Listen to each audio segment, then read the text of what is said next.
world was young, the mountains green, no stain yet on the moon was seen. Then with a crash came a great ringing shout. Ra, boom, ra. 3 rings for the elven kings under the sky, 7 for the dwarf lords in their halls of stone, 9 for mortal men doomed to die, 1 for the dark lord on his dark throne in the land of Mordor where the shadows lie. 1 ring to rule them all, 1 ring to find them, 1 ring to bring them all, and in the darkness bind them in the land of Mordor where the shadows lie. It's talking about Tolkien. Ben. I'm Nate. You're Ben. And we're talking about the lighthearted, easy-to-read sequel to The Hobbit, The Fellowship of the Ring. Are you being sarcastic? No, of course not. You remember how like easy and accessible The Hobbit was? I'm sure this is just like that. The first chapter is pretty easy and accessible, I would say. Yeah. Do you not agree? No. I agree. Okay. I feel like you're being really, really like negative Nancy here, but so this is the long expected party. No, it's a long expected party, not the. It's an indefinite article. You get it right, or the spirit of J.R.R. Tolkien will come kick your ass. I really feel like you're starting this on a super aggressive note. And I don't really, it's a party. It's literally a chapter about a party. Maybe I want a party, Ben. Where's my party? Okay. So back in the Hobbit days, you would summarize and I would add commentary as needed. So since it was so easy for you to process, why don't you go ahead and tell me what happens? All right. So, a long expected party. Chapter 1 of the Fellowship of the Ring. Our main man, Bilbo. You remember Bilbo? I do. He was easily my favorite character from The Hobbit. He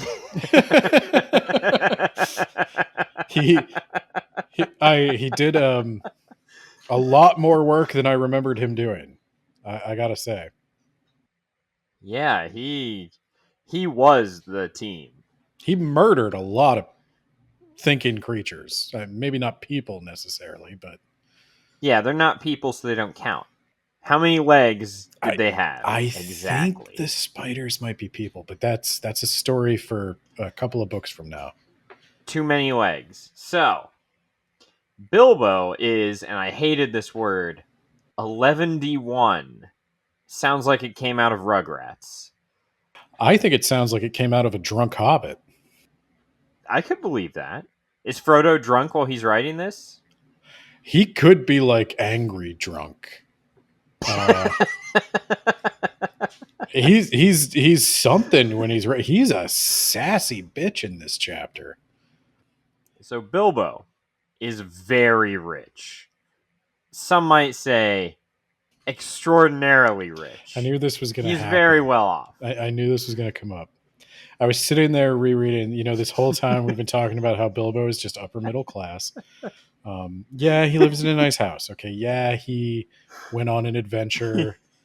And yeah, he got even richer. But, he only took 1 chest of gold and 1 chest of silver.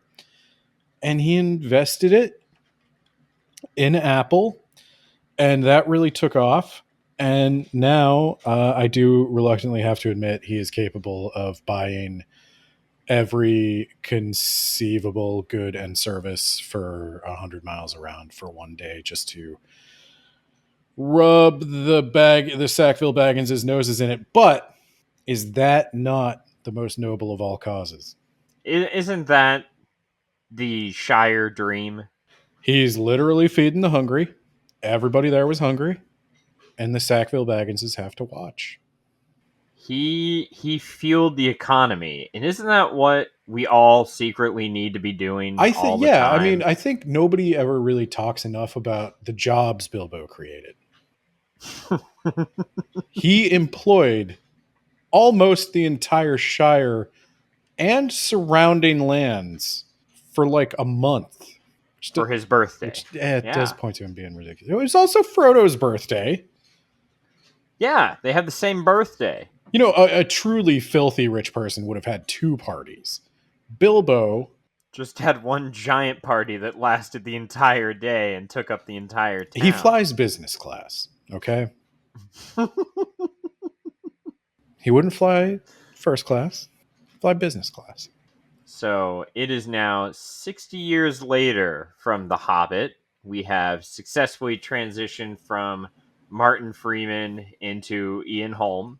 Thank Christ. And Bilbo, despite being 111, surprisingly very youthful. Is that the ring? I assume that was the ring. Yes, that's the ring. Bilbo, so he's literally described as not having aged a day, basically, since he picked up the ring. In the films, obviously, he has aged somewhat. He's no longer Martin Freeman, which is to say he had not yet been Martin Freeman, or they probably would have just gotten Martin Freeman.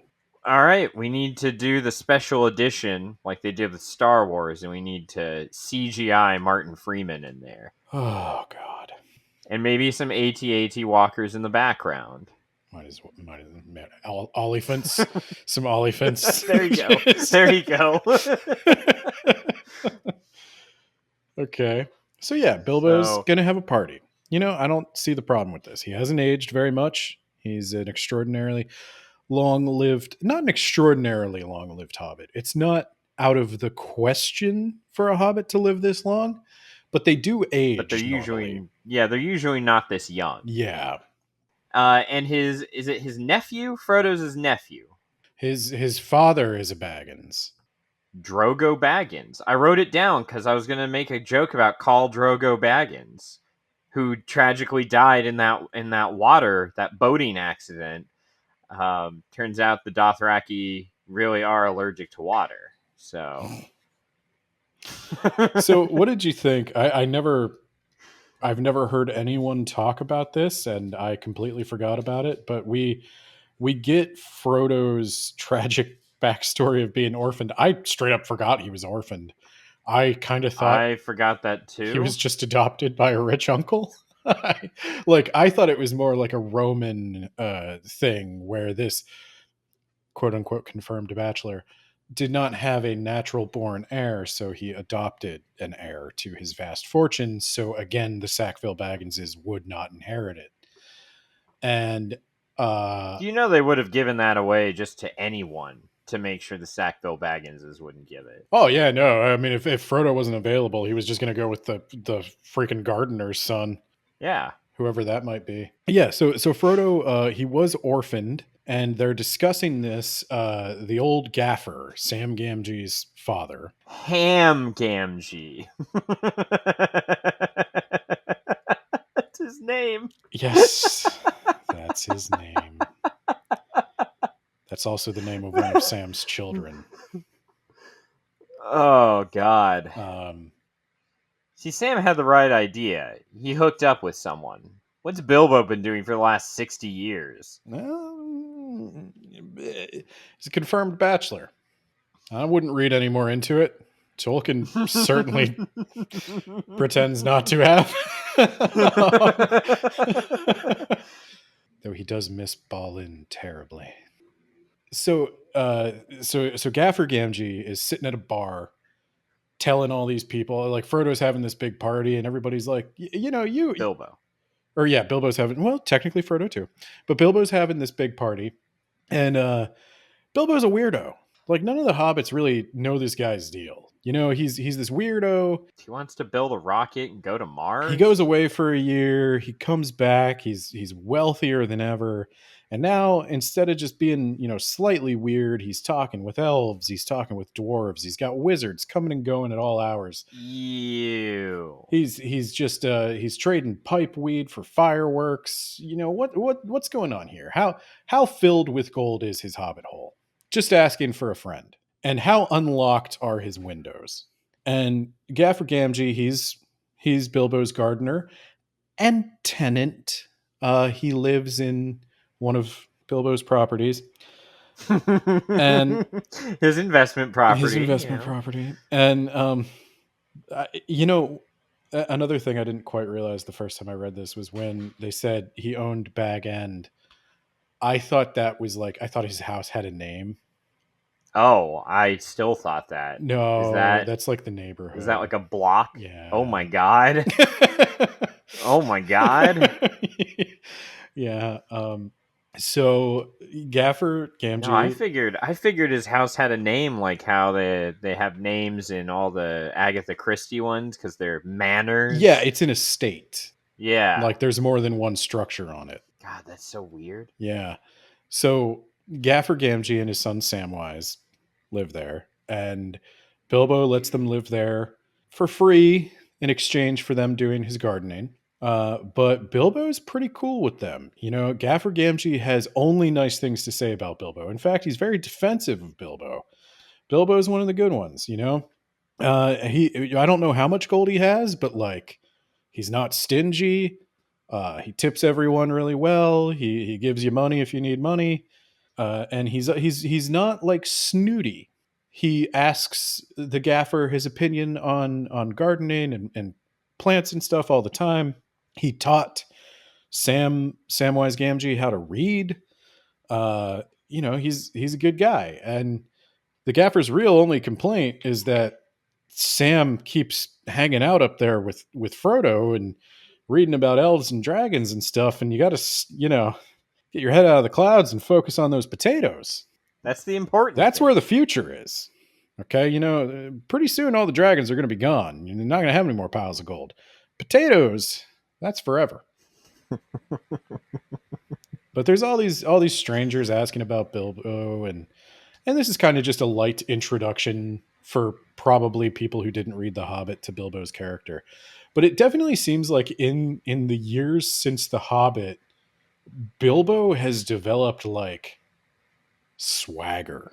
Yeah. When he first left in The Hobbit, he was very concerned with being prim and proper and not having the neighbors think poorly of him, and he was deep in all the town gossip, and now he just needed to have the right handkerchief. Exactly. And now he just does not give a fuck. He can buy and sell all these people, and you know what? He's tired of pretending he can't. And he's traveled more than them. Like he knows Dave more Chappelle, than them. I'm rich, bitch. And but he's gonna have this big party, and literally everyone's invited. Though he does still have to handwrite invitations, which is a painful and long process. And he forgets some people, and they just show up anyway. So you wonder, like, why bother? But you know, I guess it's the thing to do. That seemed very British.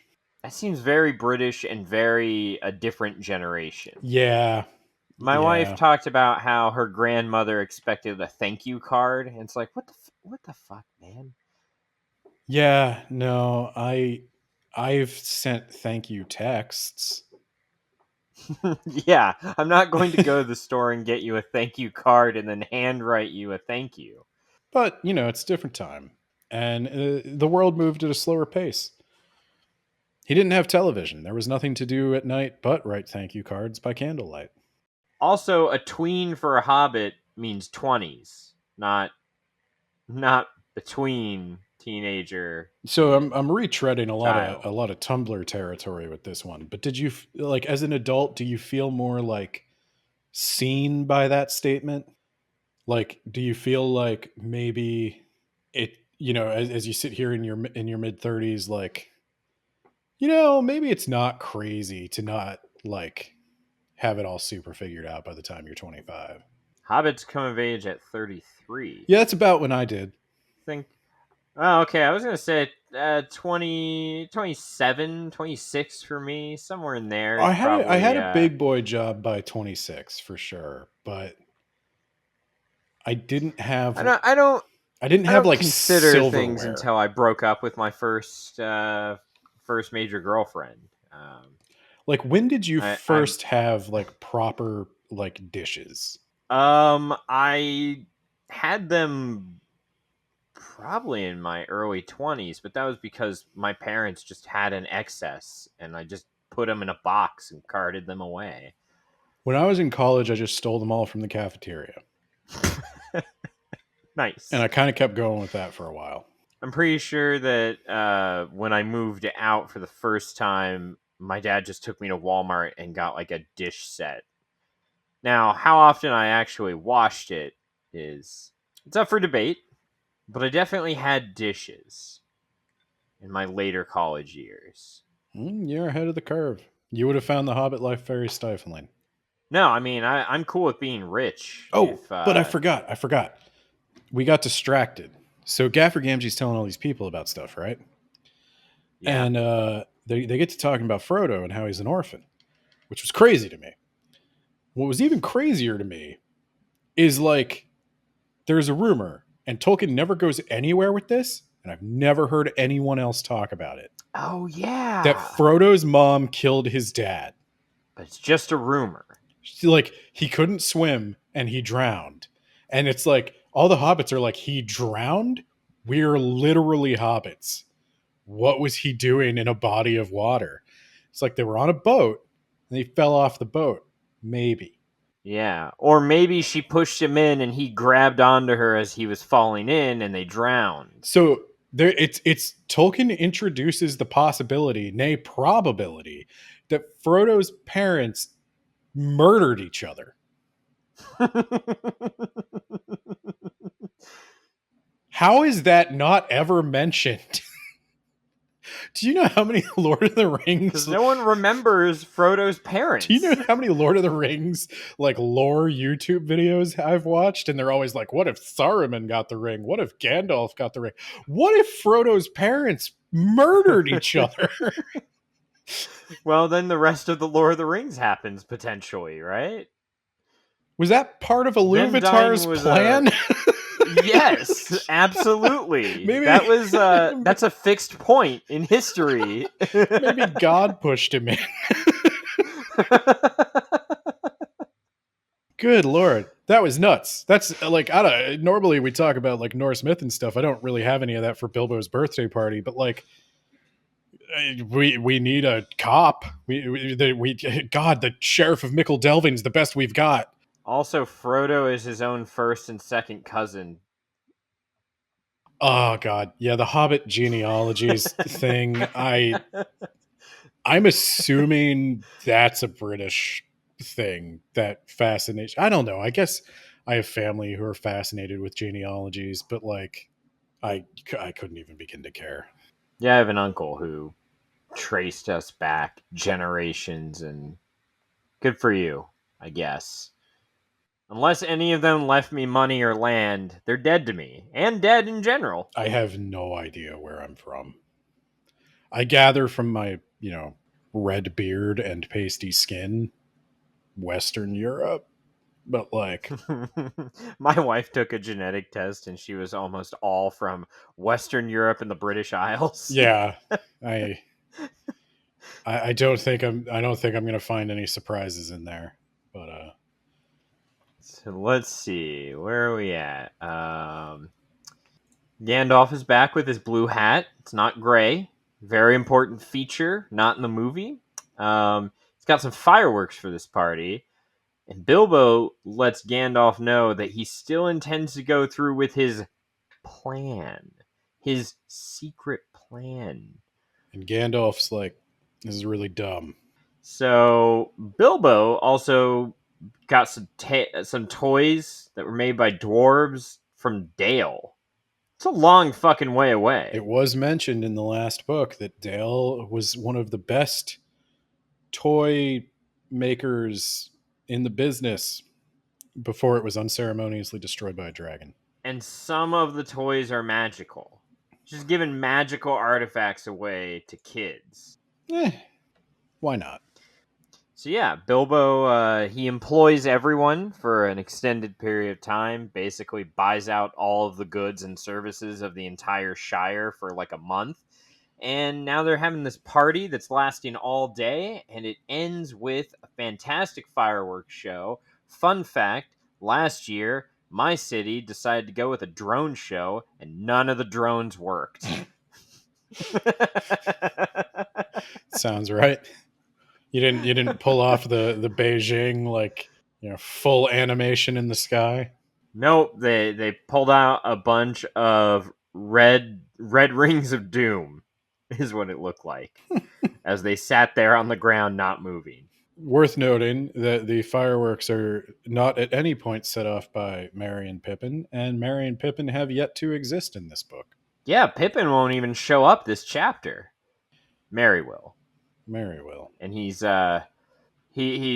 pretty chill. Yeah, he's a real bro. I wasn't expecting that either. I forgot about that.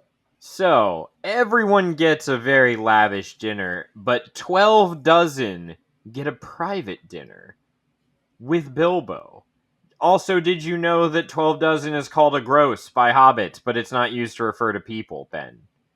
That's very important. Make note of that. It might come up later on like an exam or something.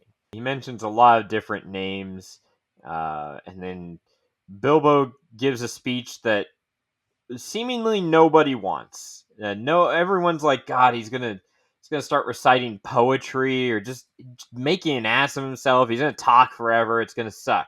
So he's like, dear friends, thanks for coming, and everyone's like, yeah, good speech, good, you kept it short. And he's like, I'm actually not done. And they're like, oh God, it's just gonna go on forever. I suspect this is Tolkien being a little self-deprecating because he used to. Because he does this. Yes. Oh God. And people. He sounds insufferable. So apparently, like he used to read his poetry, and a lot of his friends did not like it. I think it's fine. I don't think it's like high art, but like a lot of the poems in The Hobbit are perfectly fine. They rhyme, that's hard. But old Tom Bombadil, Tom Bombadillo. You put it to a beat, and I think it could be the breakout hit of the summer. There's an interesting anecdote where Tolkien's writing group, he would read them chapters of Lord of the Rings, and they like it. The writing group likes Lord of the Rings. Until the poetry comes out. No, they're fine. They're fine. They're really enjoying the chapters, but they much prefer when Tolkien's son comes to the meetings because they hate the way Tolkien reads. He's too fast. He mushes the words together. And if you Don't listen, you dare not say what a gross is, Tolkien. If you listen carefully to some of the Tolkien clips that play in the intro and outro of these episodes, you'll notice him doing that. The words just eventually start to run together. He's not a great performer. Orator. An orator. So, Bilbo ends his speech that no one likes by being like, now no one here is going to get this joke for several more decades, but you want to see my impression of Bobby Pendragon's parents? Whoop! Disappears. Gone forever.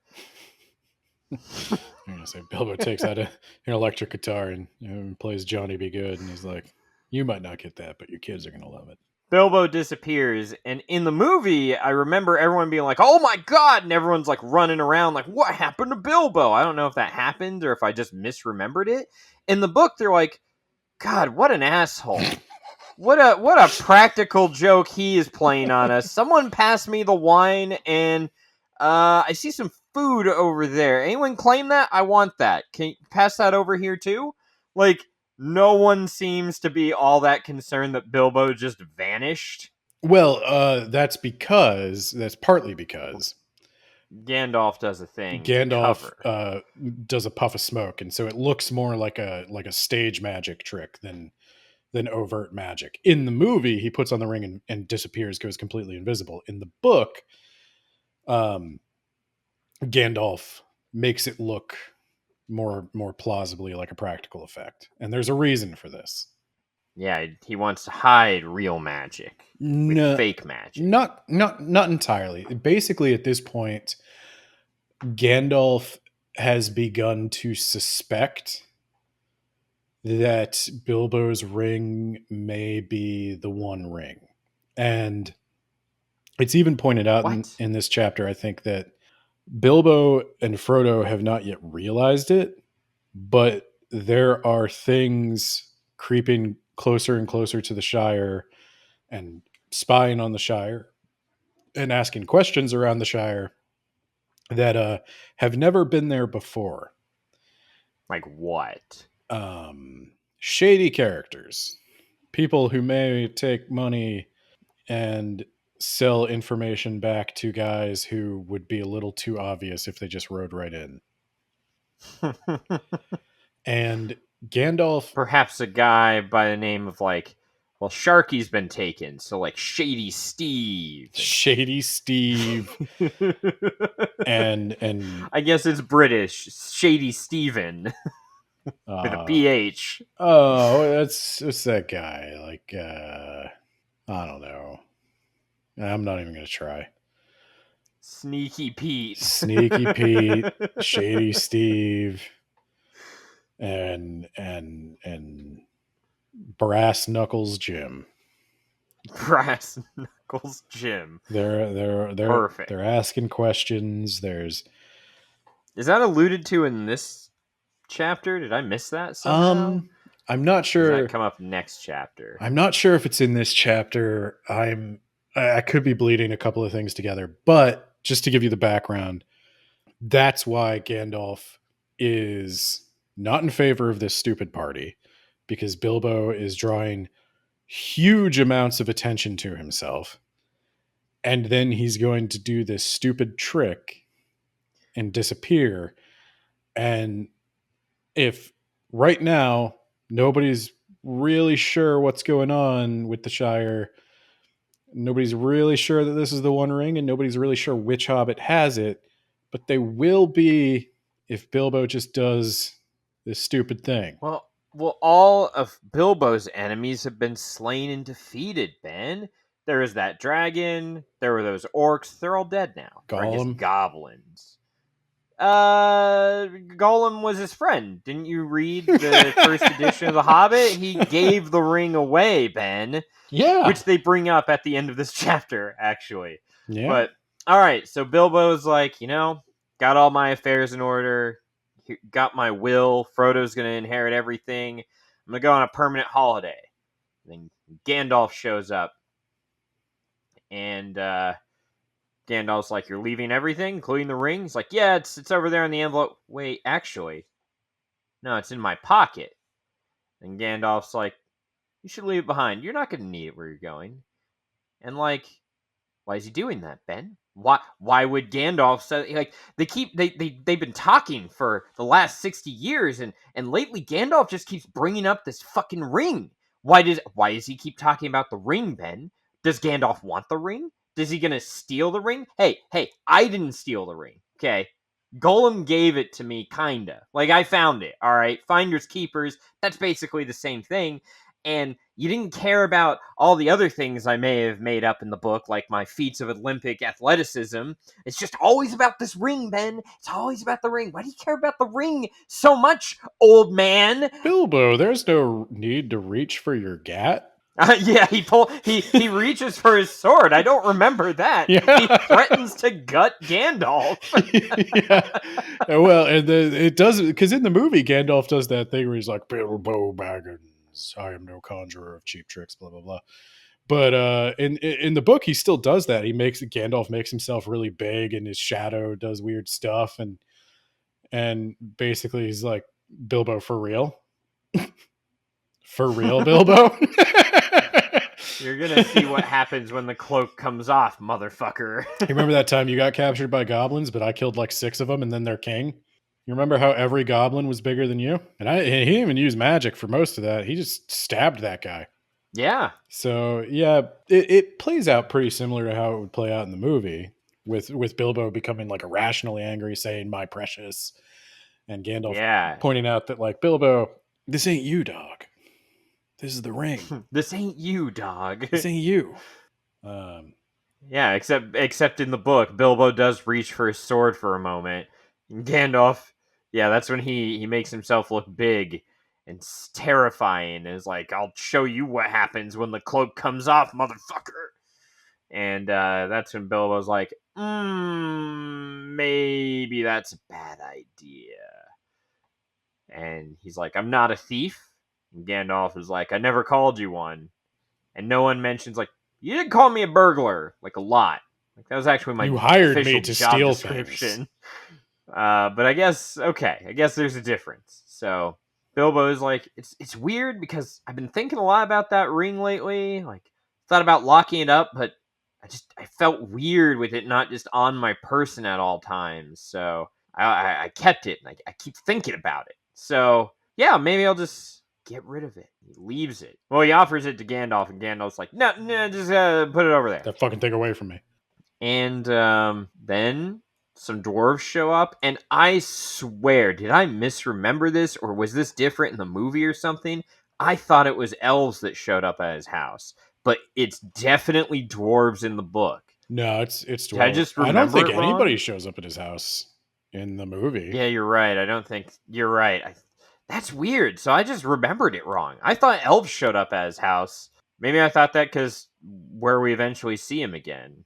Are you maybe confusing it with the scene where they see the elves, like Frodo and Sam see the elves go into the Grey Havens later on? No. I thought the elves showed up to take Bilbo away to Rivendell. No. But he goes away with dwarves. Yep, it's the dwarves.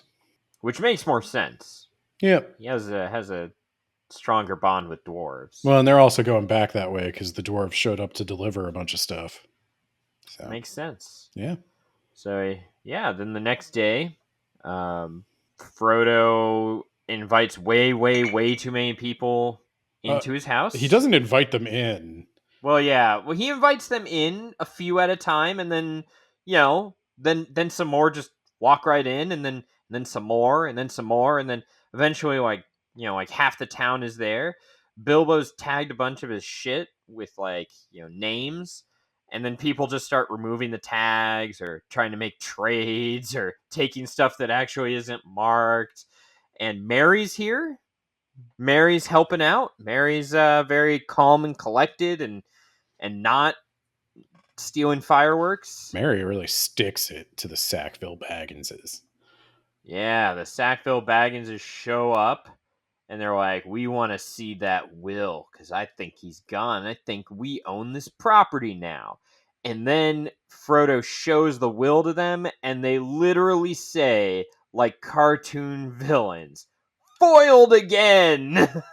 Presumably, they twirl their mustache and say, we'll get you next time, Frodo. Hey, the most important thing Bilbo left me is this sword. Get out. Yeah, the thing I loved about this that I forgot was how passive aggressive every gift Bilbo left people was. And he gave them silver spoons. He gave them silver spoons because they stole his spoons. I know you stole the rest of my silver, so here's this. He gave a gold pen and an inkwell to a guy who never wrote him back. Because presumably he didn't have a pen, or else why wouldn't you have written me back? And it's just everything is. He put a lot of thought Tolkien, into being a passive aggressive ass. Yeah, Bilbo is literally that. He just wanted to say one final screw you. I think this is every Englishman's dream. Yeah, he's been planning faking his death or whatever for years. He's like, this is exactly how I'm going to do it. And I loved it. It adds so much to Bilbo's character, and it also shows you just where he is now. He just doesn't care. He knows there's nothing these people can do to him, and he just doesn't care, and he's going to tell them exactly what he thinks. But yeah, the Sackville Bagginses say something shitty about Frodo being a brandy buck, and Mary is, of course, Mariotta Brandybuck, and Frodo's like, "Oh, did you hear that, Mary? They think I'm a brandy buck." Mary's like, "Well, that sounds like a compliment to me, which must mean they're lying." And in the Shire, that's spicy. Also, some people are trying to find the hidden tunnels of gold. That is why they always wore a Halloween costume in Scooby-Doo to scare people off first, so that they didn't get caught and removed from the premises. All right? You're saying they should have convinced Frodo that Bag End was haunted, so he would abandon it, and they could they could dig for the gold that doesn't exist. Yes. Absolutely. 100%. It'd be a different book, but You know, I wouldn't put it past Tolkien. He probably would have written a whole other 5 chapters on that subplot. So the chapter is coming to its end. Everyone is out of the house except Frodo and Merry. They're hanging out. There's a knock at the door. They're like, God, it's the fucking Sackville Baggins again. I really don't want to answer the door. And then Gandalf pops his head out and is like, I'm gonna blow this door off the hinges if you don't open up. Okay. It's like, okay, Gandalf, chill, man. There's, you know. So Frodo lets him in. They talk about how the first edition of The Hobbit was bullshit, and I hope you didn't read it. Go buy the second edition, where he doesn't win the ring in a contest or whatever. He just finds it.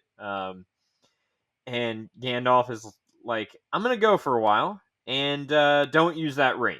Just keep it safe, keep it close, don't use it. BBL, dog. BBL, is that what people say? It's what my people said back when we had to invent the language of the internet. So G2G. So there's a couple of things in this chapter. They're also in the. Wait, do people still say that? Is What? that still a thing people say in the on What? the internet? I don't know if people do. I don't think I've said that in over a decade. I have no idea what you're talking about. I think it's probably because there's so much more voice chat now, so no one has to use the shorthand for "be back later" or "got to go." The only way I communicate with anyone on the internet is I mention them in a podcast, and then I wait for them to mention me in their podcast. All right. But yeah, a couple of things, and these things come up in the movie as well. There's a line where Gandalf says, there are many magic rings in this world. None of them are meant to be used lightly. And does using a magic ring at your birthday party to pretend to be dead count as lightly? Yeah, it sure does. You literally used... And that, you know, I do kind of love that, because you do have to remind yourself, like, this is the ring that was taken from the hand of the demon lord Sauron himself by Isildur as weregild for his father's death, and Bilbo just used it to piss off his neighbors and leave them a bunch of passive aggressive, like, death gifts after making a speech none of them wanted to hear that they didn't care about. Yep. And that's why hobbits are immune to the ring, because, like, the biggest conflict they can conceive is petty bullshit. Why didn't Bilbo start to become a horrifying cave monster? Or does it just take a lot longer? Yes, that's actually a good question. So there's a couple of thoughts about that. One, I think it does take longer. Smeagol had the ring for hundreds of years. And two, Gandalf hints that it might have something to do with how Bilbo acquired the ring. So there might be something to do with, like, the intent with which Bilbo used the ring. So when Smeagol gets the ring, he gets the ring by literally strangling his friend. Bilbo had the opportunity to stab Gollum, and he chooses not to. And he gets the ring in a much more innocent way. And he doesn't use it to perform any acts of murder or anything like that. So it's possible that the really negative effects don't happen to him. And he's also able to give it up, which is something I don't think literally anyone has ever been able to do. So I do think the fact that Bilbo continuously used the rings solely to, like, save his friends. If he hadn't have given it up, would Gandalf have shanked him? I don't think so, because that's something Gandalf was talking about. That would probably add to the ring's power if it caused another murder. And if Gandalf murders Bilbo to take possession of the ring, then Gandalf is probably going to fall to it as well.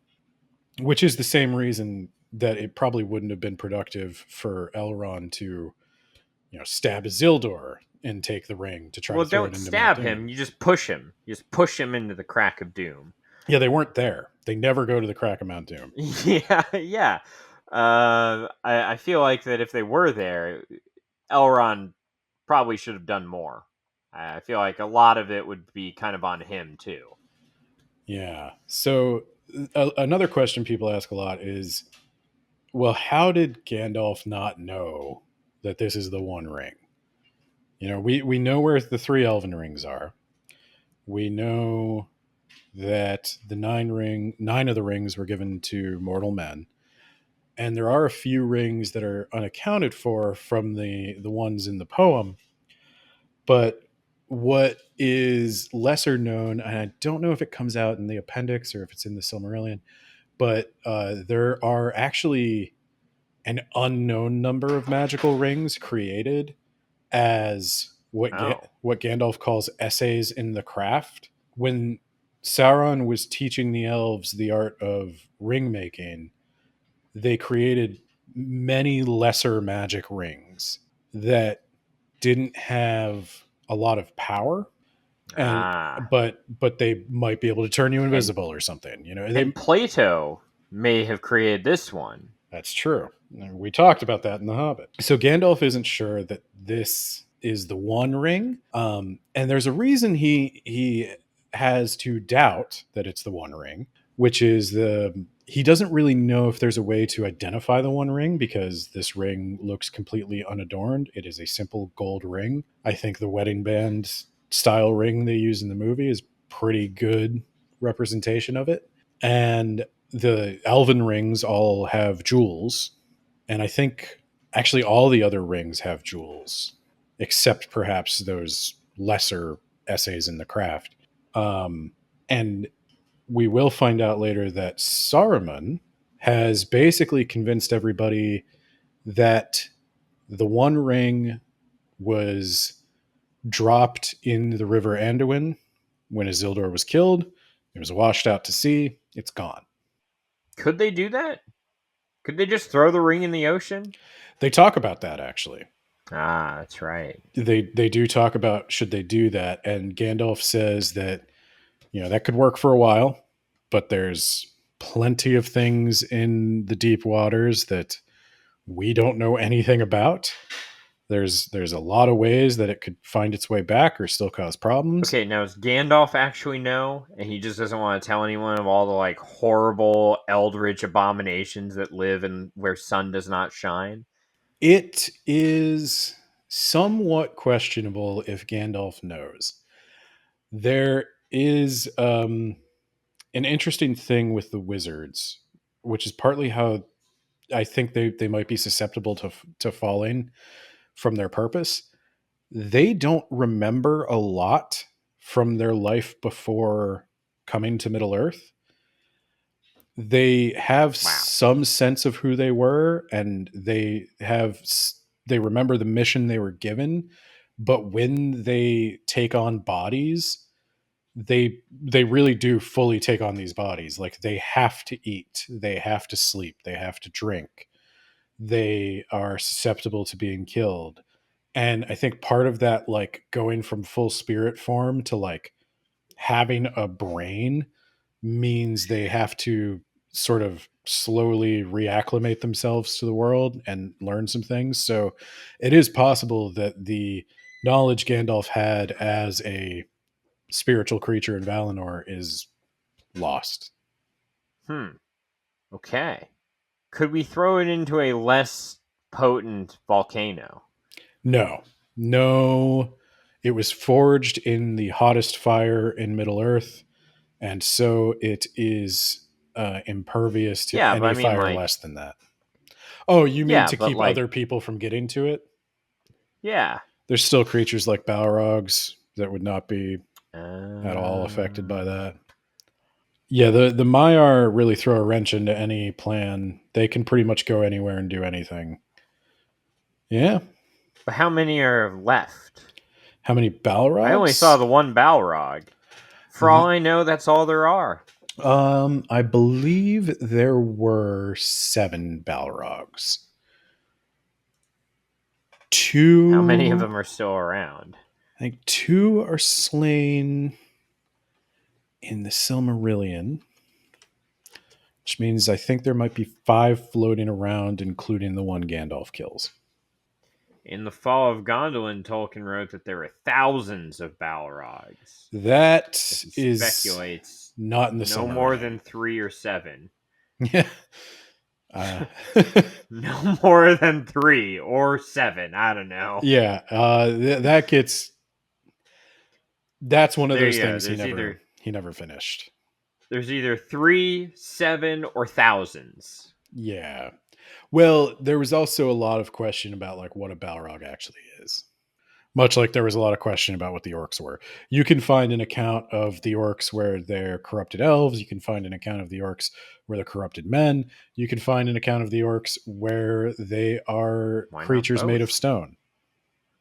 Oh, why not all 3? Just mix them all up in a blender and... Yeah, like I said, Tolkien agonized about some of these things till the day he died. He was always... He had an interesting way of writing.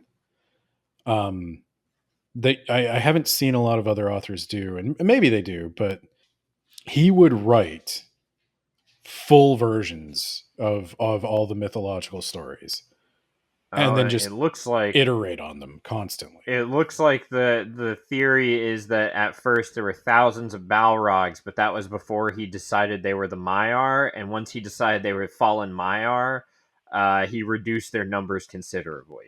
I think there was also a point where he had thought about the children of the Valar.